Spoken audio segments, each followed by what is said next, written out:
વાવ, ચીખલીના famous મામણા અને મલાઈ chicken. ઓમ સાંઈરામ દોસ્તો, રાંધણીમાં આપ સૌનું હાર્દિક સ્વાગત છે.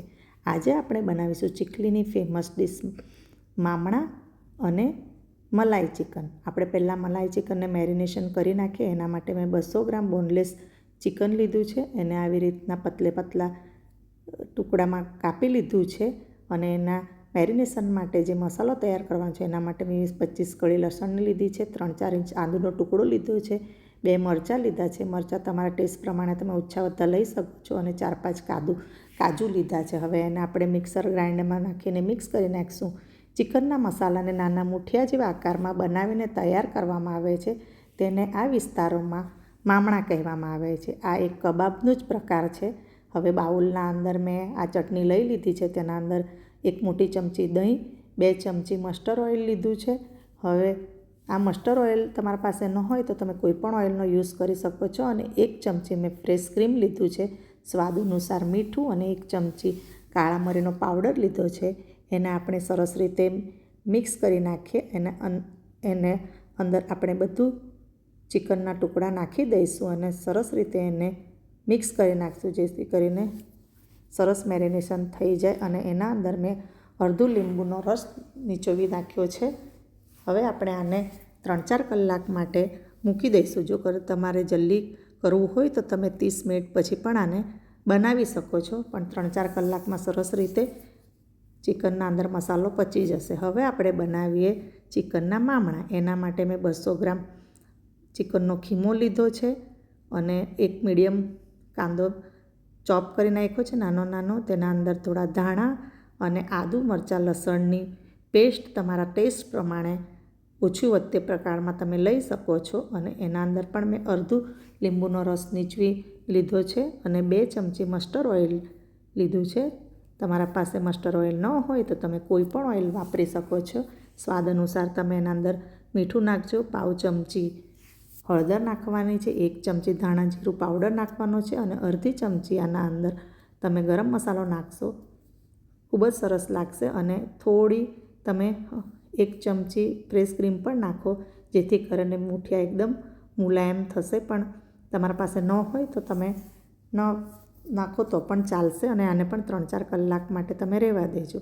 3-4 કલાક પછી થઈ ગયા પછી તમે 1 ચમચી એના અંદર બ્રેડ ક્રમ્સ નાખીને સરસ રીતે મિક્સ કરી નાખજો.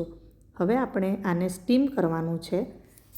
તમે આ ચિકનના મુઠિયા તમે સેલો ફ્રાય પણ કરી શકો છો, ડીપ ફ્રાય પણ કરી શકો છો.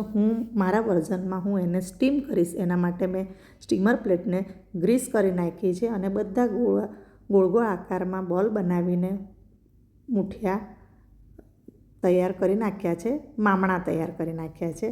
હવે આ રીતે મેં પેનના અંદર પાણી લઈ એના પર એક જાળી મૂકી છે અને આપણી આ મામણાની પ્લેટ એના અંદર મૂકી દીધી છે. હવે આપણે એને 20-25 મિનિટ માટે ધીમા તાપે આપણે એને થવા દઈશું. હવે આપણે મલાઈ ચિકન માટે એર ફ્રાયરનું પેડ લીધું છે, એને આપણે ગ્રીસ કરી નાખીશું. અને એને સરસ રીતે તમે આમ પણ મૂકી શકો છો અને સ્ક્વેરમાં પણ તમે એને કરી શકો છો. મલાઈ, દહીં અને મસાલાનો સ્વાદ ચિકનમાં સારી રીતે ઉતરી જાય છે, જે આ વાનગીને ખાસ બનાવે છે. અને તેની ખાસિયત ક્રીમી ટેક્સચર, સોફ્ટ અને જ્યુસી ટેસ્ટ. મેરિનેશન ચિકનને સ્ક્વેર પર લગાવીને આપણે હવે તેને કૂક કરીશું. એને આપણે એર ફ્રાયરના અંદર આપણે મૂકી દીધું. આપણે એને 185 ડિગ્રી પર 15 મિનિટ માટે થવા દઈશું. 15 મિનિટ થઈ જાય પછી આપણે એને ટર્ન કરી દઈશું અને ટર્ન કરીને ફરીથી પાછા 185 ડિગ્રીના પર 5 મિનિટ માટે આપણે એને રહેવા દઈશું. આ બાજુ આપણા મામણા પણ રેડી થઈ ગયા છે. તમે જોઈ શકો છો, ખૂબ જ સરસ મામણા અને ખૂબ જ સારી સુગંધ આવી રહી છે. 25 મિનિટ પછી તમે જોઈ શકો છો. હવે આપણે આના અંદર સ્મોકી ફ્લેવર આપશું. એના માટે એક કોલસાને મેં ગેસ પર સળગાવીને મૂકી દીધો છે અને મામણાના ઉપર મેં એક વાડકી નાની મૂકી છે. એના અંદર આપણે હવે આ કોલસાને મૂકી દઈશું અને એના પર આપણે થોડું ઘી નાખશું અને એને ઢાંકણને બંધ કરી દઈશું. એટલે ખૂબ જ સરસ રીતે આના અંદર સ્મોકી ફ્લેવર આવી જશે અને ખૂબ જ સરસ સુગંધ આવી રહી છે. ફ્લેવર આપવાથી મલાઈ ચિકનનો સ્વાદ બમણો થઈ જશે. આપણે હવે એને પ્લેટ પર લઈ લઈએ અને સલાડ સાથે આપણે પીરસીશું.